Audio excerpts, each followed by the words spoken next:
Back to Rainbow Classes. 10ാം ക്ലാസ്സിലെ ബയോളജിയിലെ ആദ്യത്തെ ചാപ്റ്റർ ആയിട്ടുള്ള ജീവന്റെ ജനിതകം എന്ന് പറയുന്ന ചാപ്റ്ററിലെ 4ാമത്തെ പാർട്ടാണിത്. ആദ്യത്തെ 3 വീഡിയോ കണ്ടിട്ടില്ല എന്നുണ്ടെങ്കിൽ അത് കണ്ടതിന് ശേഷം മാത്രം 4ാമത്തെ വീഡിയോ കാണാൻ ശ്രമിക്കുക. നമ്മൾ കഴിഞ്ഞ വീഡിയോയിൽ, അതായത് 3ാമത്തെ വീഡിയോയിൽ ഡിസ്കസ് ചെയ്തത് പ്രോട്ടീൻ നിർമ്മാണത്തെ പറ്റിയിട്ടായിരുന്നു. പ്രോട്ടീൻ എങ്ങനെയാണ് നമ്മുടെ ശരീരത്തിൽ ഉണ്ടാവുന്നത് എന്ന് പറയുന്ന പ്രോസസ്സ്, ട്രാൻസ്ക്രിപ്ഷൻ, ട്രാൻസ്ലേഷൻ എന്ന് പറയുന്ന 2 പ്രോസസ്സ് വഴിയാണ് നമ്മുടെ ശരീരത്തിൽ പ്രോട്ടീൻ നിർമ്മിക്കുന്നത്. ആ പ്രോസസ്സിനെ പറ്റിയിട്ടാണ് നമ്മൾ ലാസ്റ്റ് വീഡിയോയിൽ ഡിസ്കസ് ചെയ്യുന്നത്. ഇന്ന് നമ്മൾ ഈ വീഡിയോയിലൂടെ ഡിസ്കസ് ചെയ്യുന്നത് നമുക്ക് പാരൻസിൽ നിന്ന് കിട്ടുന്ന ചില സ്വഭാവങ്ങൾ പാരൻസിൻ്റെ പോലെ തന്നെയായിരിക്കും. അതേപോലെ തന്നെ ചില സ്വഭാവങ്ങൾ അവരിൽ നിന്ന് ഡിഫറെൻ്റ് ആയിട്ടുള്ള സ്വഭാവങ്ങൾ നമുക്ക് കിട്ടാം. അങ്ങനെ പാരൻസിൽ നിന്ന് കിട്ടുന്ന സ്വഭാവങ്ങളിൽ എത്ര സാമ്യങ്ങളുണ്ട്, അതായത് അവരിൽ നിന്ന് ഏതൊക്കെ സ്വഭാവങ്ങളാണ് നമുക്ക് സാമ്യമായിട്ട് കിട്ടുന്നത്, അതേപോലെ തന്നെ അവരിൽ നിന്ന് ഏതൊക്കെ സ്വഭാവങ്ങളാണ് നമുക്ക് വ്യത്യസ്തമായി കിട്ടുന്നത്, ഇതിനെ പറ്റിയിട്ടാണ് നമ്മൾ ഇന്ന് ഈ വീഡിയോയിലൂടെ ഡിസ്കസ് ചെയ്യാൻ പോകുന്നത്. അപ്പോൾ അതിൽ നമുക്ക് ആദ്യമേ പഠിക്കാനുള്ളത് എന്താണ് പാരമ്പര്യം, എന്താണ് വ്യതിയാനങ്ങൾ എന്ന് പറയുന്ന 2 ടോപ്പിക്കാണ് നമുക്ക് പഠിക്കാനുള്ളത്. പാരമ്പര്യം എന്ന് വെച്ച് കഴിഞ്ഞാൽ എന്താ, മാതാപിതാക്കളിൽ നിന്ന്, അതായത് നമ്മുടെ പാരൻസിൽ നിന്നും നമുക്ക് കിട്ടുന്ന അവരിൽ നിന്നും കിട്ടുന്ന സ്വഭാവങ്ങൾ, അല്ലെങ്കിൽ സ്വഭാവം തന്നെ ആവണമെന്നില്ല, അവർക്ക് ചിലപ്പോൾ പൂച്ചക്കണ്ണ് ഉണ്ടായിട്ടുണ്ടാകും, ആ പൂച്ചക്കണ്ണ് ചിലപ്പോൾ നമുക്ക് കിട്ടിയിട്ടുണ്ടാകും. അതേപോലെ തന്നെ ചിലപ്പോൾ ചുരുണ്ട മുടിയായിരിക്കാം അമ്മയ്ക്കുള്ളത്, ആ ചുരുണ്ട മുടി തന്നെ മകൾക്ക് കിട്ടുന്നുണ്ടെങ്കിൽ, അപ്പോൾ പാരൻസിൽ നിന്ന് ഉള്ള സ്വഭാവങ്ങൾ അതേപടി നമ്മൾക്ക് കിട്ടുന്നുണ്ടെങ്കിൽ അതിനെ വിളിക്കുന്ന പേരാണ് പാരമ്പര്യം. മാതാപിതാക്കളുടെ സവിശേഷതകൾ സന്താനങ്ങളിലേക്ക് വ്യാപരിക്കുന്നതാണ് പാരമ്പര്യം എന്ന് പറയുന്നത്. അപ്പോൾ പാരമ്പര്യം എന്താണെന്ന് ചോദിച്ചു കഴിഞ്ഞാൽ, മാതാപിതാക്കളിൽ നിന്ന് കിട്ടുന്ന സവിശേഷതകൾ സന്താനങ്ങളിലേക്കും വ്യാപരിക്കുന്നതിനെയാണ് പാരമ്പര്യം, അല്ലെങ്കിൽ ഹെറിഡിറ്റി എന്ന് വിളിക്കാം. ഇനി വ്യതിയാനങ്ങൾ എന്ന് വെച്ച് കഴിഞ്ഞാൽ എന്താണ്? വ്യതിയാനങ്ങൾ പേരിൽ തന്നെയുണ്ട്. എന്താണ്? മാതാപിതാക്കളിൽ നിന്ന് വ്യത്യസ്തമായി സന്താനങ്ങളിൽ പ്രകടമാകുന്ന സവിശേഷതകളെയാണ് നമ്മൾ എന്തെന്ന് വിളിക്കാം?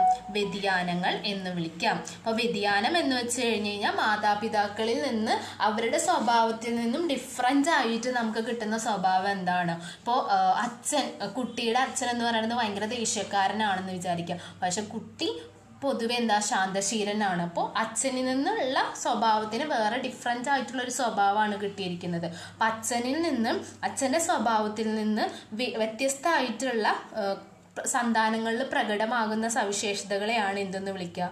വ്യതിയാനങ്ങൾ എന്ന് വിളിക്കുക. അപ്പം മാതാപിതാക്കളിൽ നിന്നും സന്താനങ്ങളിൽ ലഭിക്കുന്ന ജീനുകളാണ് പാരമ്പര്യം, വ്യതിയാനം എന്നിവയ്ക്ക് കാരണമാകുന്നത്. അതായത് മാതാപിതാക്കളിൽ നിന്നും നമുക്ക് കിട്ടുന്നത് എന്താണ്? ജീനാണ് കിട്ടുക. ആ ജീനാണ് എന്തിന് കാരണമാകുന്നത്? ഈ പാരമ്പര്യം ഹെറിഡിറ്റിക്കും അതേപോലെ തന്നെ വ്യതിയാനം, വേരിയേഷനും കാരണമാകുന്നതെന്നാണ് ഈ ഒരു ബോക്സിൽ പറയുന്നത്. ഇനി നമുക്ക് അടുത്തത് ഡിസ്കസ് ചെയ്യാൻ ഉള്ളത് ഭയങ്കര ഇമ്പോർട്ടൻ്റ് ആയിട്ടുള്ള ഒരു ടോപ്പിക്കാണ്.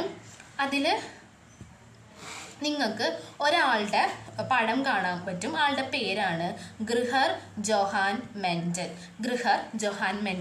ഈ ഗ്രഹർ ജോഹാൻ മെൻഡലിനെ വിളിക്കുന്ന ഒരു പേരുണ്ട്, ജനിതകശാസ്ത്രത്തിൻ്റെ പിതാവ്. അപ്പോൾ ജനിതകശാസ്ത്രത്തിൻ്റെ പിതാവ് ആരാണ് എന്ന് ചോദിച്ചു കഴിഞ്ഞാൽ നമുക്ക് എഴുതാൻ പറ്റുന്ന ഇതാണ് ഗ്രഹർ ജോഹാൻ മെൻഡൽ എന്ന് പറഞ്ഞു കഴിഞ്ഞാൽ. ഇത് ഇമ്പോർട്ടൻ്റ് ആണ്, എപ്പോഴും ചോദിക്കാറുള്ള ക്വസ്റ്റ്യൻ ആണ്. ജനിതകശാസ്ത്രത്തിൻ്റെ പിതാവ് ആരാണ് എന്ന് ചോദിച്ചു കഴിഞ്ഞാൽ എഴുതേണ്ടതാണ് ഗ്രഹർ ജോഹാൻ മെൻഡൽ. ഇനി എന്താണ് ഈ ജനിതകശാസ്ത്രം അല്ലെങ്കിൽ ജെനറ്റിക്സ് എന്ന് വെച്ച് കഴിഞ്ഞ് കഴിഞ്ഞാൽ? ജനിതകശാസ്ത്രം അല്ലെങ്കിൽ ജെനറ്റിക്സ് എന്ന് വെച്ച് കഴിഞ്ഞ് കഴിഞ്ഞാൽ നമ്മുടെ ശരീരത്തിലുള്ള ജീനുകളും പിന്നെ പാരമ്പര്യവും പിന്നെ വ്യതിയാനം, ഇതിനെക്കുറിച്ചിട്ട് പഠിക്കുന്ന ശാസ്ത്രശാഖേനെ വിളിക്കുന്ന പേരാണ് ജനിതകശാസ്ത്രം. അപ്പോൾ ജനിതകശാസ്ത്രത്തിൻ്റെ പിതാവാണ് ഗ്രഹർ ജോഹാൻ മെൻഡൽ എന്ന് പറയുന്നത്. അപ്പോൾ എന്താണ് ജനിതകശാസ്ത്രം എന്ന് ചോദിക്കും. അപ്പോൾ ജനിതകശാസ്ത്രം എന്ന് വെച്ചാൽ നമ്മുടെ ശരീരത്തിലുള്ള ജീനുകൾ, അതേപോലെ തന്നെ നമ്മുടെ ശരീരത്തിലുള്ള നമ്മുടെ പാരമ്പര്യം, അതേപോലെ തന്നെ വ്യതിയാനം, ഇതിനൊക്കെ പറ്റിയിട്ട് പഠിക്കുന്ന ശാസ്ത്രശാഖേനെ വിളിക്കുന്ന പേരാണ് ജനിതകശാസ്ത്രം. ഈ ഗ്രഹർ ജോഹാൻ മെൻഡൽ എന്ന് പറയുന്നത് അതായത് ഒരു പയർ വർഗത്തിൽപ്പെട്ട ഒരു ചെടീനെയാണ് തൊട്ടാപ്പയർ എന്ന് വിളിക്കുക. ഈ തൊട്ടാപ്പയർ എന്ന് പറയുന്ന പ്ലാന്റിൽ എക്സ്പെരിമെന്റ്, എന്ത് എക്സ്പെരിമെന്റ് നടത്തിയത്? വർഗസങ്കരണ പരീക്ഷണങ്ങൾ നടത്തിയിട്ടുണ്ടായിരുന്നു. ഈ തൊട്ടാപ്പയറിന്റെ സയന്റിഫിക് നെയിമാണ് പൈസം സറ്റൈവം. അപ്പൊ പൈസം സറ്റൈവം എന്നും പറയുന്ന പ്ലാന്റിൽ ഇദ്ദേഹം വർഗസങ്കരണ പരീക്ഷണങ്ങൾ നടത്തിയിട്ടുണ്ടായിരുന്നു. അങ്ങനെ പരീക്ഷണങ്ങൾ നടത്തിയതുകൊണ്ട് അദ്ദേഹത്തിന് കുറെ കണ്ടെത്തലുകൾ കിട്ടിയിട്ടുണ്ടായിരുന്നു. ആ കണ്ടെത്തലുകൾ ജനിതക ശാസ്ത്രത്തിന് അടിത്തറ പാകി എന്നാണ് പറയുന്നത്. അപ്പൊ ഇതിൽ പഠിക്കേണ്ട ഈ ഒരു ഭാഗത്ത് എന്താണ് പഠിക്കേണ്ടതെന്ന് ചോദിച്ചു കഴിഞ്ഞു കഴിഞ്ഞാൽ ജനിതക ശാസ്ത്രത്തിന്റെ പിതാവ് ആരാണെന്ന് ചോദിക്കും. അപ്പോൾ ഗ്രഹർ ജൊഹാൻ മെൻഡൽ എന്ന് എഴുതണം. അദ്ദേഹം ഏത് പ്ലാന്റിലാണ് എക്സ്പെരിമെന്റ് നടത്തിയതെന്ന് ചോദിക്കും. അപ്പൊ തൊട്ടാപ്പയർ അല്ലെങ്കിൽ പൈസം സറ്റൈവം, അതേപോലെ തന്നെ തൊട്ടാപ്പയറിന്റെ സയന്റിഫിക് നെയിമും ചോദിക്കാം. അപ്പൊ പൈസം സറ്റൈവം എന്ന് എഴുതണം. പിന്നെ എന്താണ് ജനിതക ശാസ്ത്രം എന്ന് ചോദിക്കാം. ജനിതക ശാസ്ത്രം എന്താ? ജീനുകൾ, പാരമ്പര്യങ്ങൾ, വ്യതിയാനം എന്നിവയെ കുറിച്ച് പ്രതിപാദിക്കുന്ന ശാസ്ത്രശാഖയെ ജനിതക ശാസ്ത്രം എന്ന് വിളിക്കാം. അപ്പോൾ ഇത്രയേ ഉള്ളൂ ആ ഒരു പോർഷനിൽ പറയാനായിട്ട്. ഇനി അടുത്ത ഭാഗം നോക്കാം. ഇതിൽ നിങ്ങൾക്ക് ഇവിടെ ഗ്രഹർ ജൊഹാൻ മെൻഡലിനെ പറ്റിയിട്ട് കുറച്ച് പറഞ്ഞിട്ടുണ്ട്. ഗ്രഹർ ജൊഹാൻ മെൻഡൽ എന്ന് പറയുന്നത് അദ്ദേഹം ഒരു പ്രീസ്റ്റ് ആയിരുന്നു, ഒരു അച്ഛനായിരുന്നു, പുരോഹിതനായിരുന്നു. അപ്പോൾ അദ്ദേഹം ഭൗതികശാസ്ത്രം, ഗണിതം, പ്രകൃതിശാസ്ത്രം എന്നിവയിലൊക്കെ വിശകലനം നടത്തിയിട്ടുള്ള ഒരു ശാസ്ത്രജ്ഞനായിരുന്നു അദ്ദേഹം. അദ്ദേഹത്തിൻ്റെ കണ്ടുപിടുത്തങ്ങളൊക്കെ സ്റ്റാറ്റിസ്റ്റിക്കലായിട്ട്, അതായത് മാത്സ് ഒക്കെ കൂട്ടിക്കലർത്തിയിട്ടായിരുന്നു അദ്ദേഹം അവതരിപ്പിച്ചിട്ടുണ്ടായിരുന്നു. അപ്പം മാത്സ് ഒക്കെ നമുക്ക് എല്ലാവർക്കും അറിയാം, മാത്സ് എല്ലാവർക്കും ബുദ്ധിമുട്ടുള്ള സബ്ജക്റ്റാണ്. അപ്പം ആ ബുദ്ധിമുട്ടുള്ള സബ്ജക്റ്റ് ആയതുകൊണ്ട് തന്നെ ഇങ്ങനെ മാത്സ് രീതിയിൽ അവതരിപ്പിച്ചതുകൊണ്ട് അത് എല്ലാവർക്കും എന്ത് ചെയ്യാൻ പറ്റിയിട്ടില്ല, അക്സെപ്റ്റ് ചെയ്യാനായിട്ട് പറ്റിയിട്ടില്ല. ഇതാണ്, ഈ ഒരു ചെടിയാണ് അദ്ദേഹം എക്സ്പെരിമെന്റ് കണ്ടക്ട് ചെയ്ത പൈസം സറ്റൈവം എന്ന് പറയുന്ന പ്ലാന്റ്. പൈസം സറ്റൈവം എന്ന് പറയുന്ന പ്ലാന്റ് ആണ് ഈ ബാക്ക്ഗ്രൗണ്ടിൽ കൊടുത്തിരിക്കുന്നത്. ഇനി ഇവിടെ കുറച്ച് കാര്യങ്ങളെ പറ്റി പറയുന്നുണ്ട്. 1856 അദ്ദേഹം എന്ത് ചെയ്യുന്നത്, എക്സ്പെരിമെന്റ് സ്റ്റാർട്ട് ചെയ്യുന്നത്. 1856 മെൻഡൽ തന്റെ ആശ്രമത്തിൽ പൂന്തോട്ടത്തിൽ തോട്ടപ്പയർ ചെടികളിൽ, അതായത് പൈസം സറ്റൈവം, പൂക്കളുടെ നിറം, വിത്തിന്റെ ആകൃതി തുടങ്ങിയ 7 പ്രത്യേക സ്വഭാവങ്ങൾ അധികരിച്ച് വർഗസങ്കരണ പരീക്ഷണങ്ങൾ ആരംഭിച്ചു. അദ്ദേഹം 1856 എന്ത് എക്സ്പെരിമെന്റ് സ്റ്റാർട്ട് ചെയ്തിട്ടുള്ളത്? ഈ ഹൈബ്രിഡൈസേഷൻ എക്സ്പെരിമെന്റ് എന്നാണ് ഈ വർഗസങ്കരണ പരീക്ഷണത്തിനെ വിളിക്കുന്ന പേര്. അപ്പോൾ ഹൈബ്രിഡൈസേഷൻ അല്ലെങ്കിൽ വർഗസങ്കരണ എക്സ്പെരിമെന്റ് അദ്ദേഹം മെൻഡൽ സ്റ്റാർട്ട് ചെയ്തത് 1856 തോട്ടപ്പയർ ചെടിയിലാണ് അദ്ദേഹം എക്സ്പെരിമെന്റ് നടത്തിയത്. അദ്ദേഹത്തിന്റെ ആശ്രമത്തിലെ പൂന്തോട്ടത്തിലായിരുന്നു അദ്ദേഹം എന്ത് ചെയ്തത്, എക്സ്പെരിമെന്റ് നടത്തിയത്. ആ തോട്ടപ്പയർ ചെടിയുടെ സയന്റിഫിക് നെയിമാണ് പൈസം സറ്റൈവം എന്ന് പറയുന്നത്. അദ്ദേഹം ഈ പരീക്ഷണത്തിന് വേണ്ടിയിട്ട് പ്രധാനമായിട്ടും സെലക്ട് ചെയ്തത് 7 പ്രധാനപ്പെട്ട സ്വഭാവങ്ങളെയാണ് അദ്ദേഹം സെലക്ട് ചെയ്തത്. ഇമ്പോർട്ടൻ്റ് ആണ്. 7 പ്രത്യേക സ്വഭാവങ്ങളെ അധികരിച്ച് വർഗസങ്കരണ പരീക്ഷണങ്ങൾ ആരംഭിച്ചു. അപ്പോൾ 7 സ്വഭാവങ്ങളെ ബേസ് ചെയ്തിട്ടാണ് അദ്ദേഹം എന്ത് നടത്തിയത്, വർഗസങ്കരണ പരീക്ഷണങ്ങൾ നടത്തിയത്. അത് ഏതൊക്കെയാണെന്ന് നിങ്ങൾക്ക് പഠിക്കാനില്ല, ഇവിടെ 2 പറഞ്ഞിട്ടുണ്ട്. വിത്തിന്റെ ആകൃതി, പൂക്കളുടെ നിറം എന്താണ്, അതേപോലെ തന്നെ വിത്തിന്റെ ആകൃതി എന്താണ്, അതേപോലെ തന്നെ ആ പോടിന്റെ കളർ എന്താണ് എന്നൊക്കെ ബേസ് ചെയ്തിട്ട് 7 ക്യാരക്ടേഴ്സിനെ ബേസ് ചെയ്തിട്ടാണ് അദ്ദേഹം എന്ത് ചെയ്തത്, ഈ എക്സ്പെരിമെന്റ് നടത്തിയത്.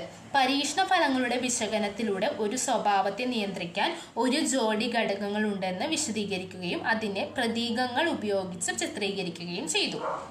അതായത് ഈ പരീക്ഷണങ്ങളുടെ ഫലങ്ങൾ അദ്ദേഹം എന്ത് ചെയ്തു, അദ്ദേഹം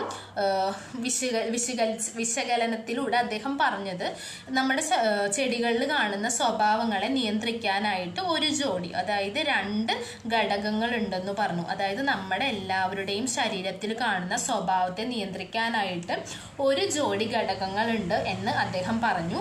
ആ ഒരു ജോഡി ഘടകങ്ങളെ അദ്ദേഹം പ്രതീകങ്ങൾ ഉപയോഗിച്ച് ഉപയോഗിച്ചിട്ട് ചിത്രീകരിക്കുകയാണ് ചെയ്തത്. എന്ന് വെച്ച് കഴിഞ്ഞാൽ ഇപ്പോൾ ഹൈറ്റ് കൂടുതൽ ഹൈറ്റ് ഇപ്പോൾ ഹൈറ്റ് കൂടുതലുള്ള ഒരു പ്ലാന്റിനെ നമ്മൾക്ക് ഡിസ്ക്രൈബ് ചെയ്യണം. അപ്പോൾ ഹൈറ്റ് കൂടുതലുള്ള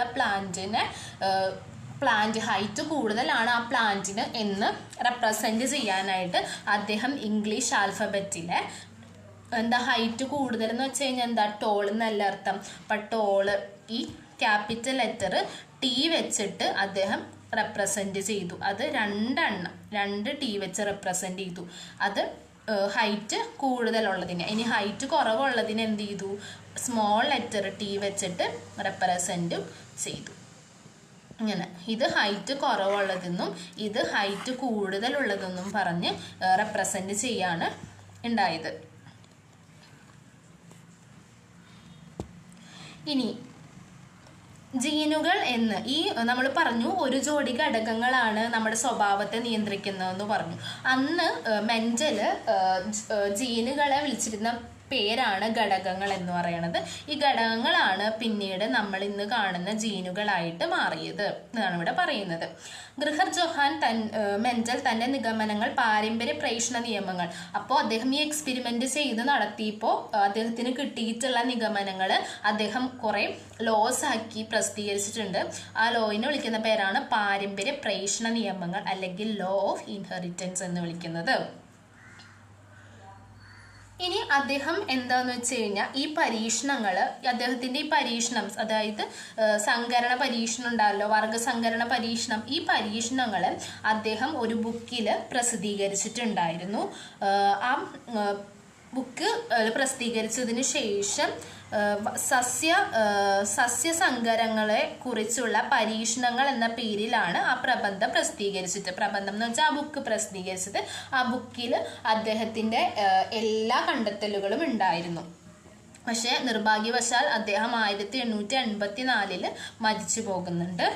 അതിനുശേഷം കാരണം ഗ്രഹർ ജോഹാർ മെൻഡലിന് അതിനുശേഷം വലിയ അദ്ദേഹത്തിൻ്റെ പരീക്ഷണങ്ങളുടെ നിഗമനങ്ങൾക്കൊന്നും വലിയ പ്രാധാന്യം കിട്ടിയില്ല.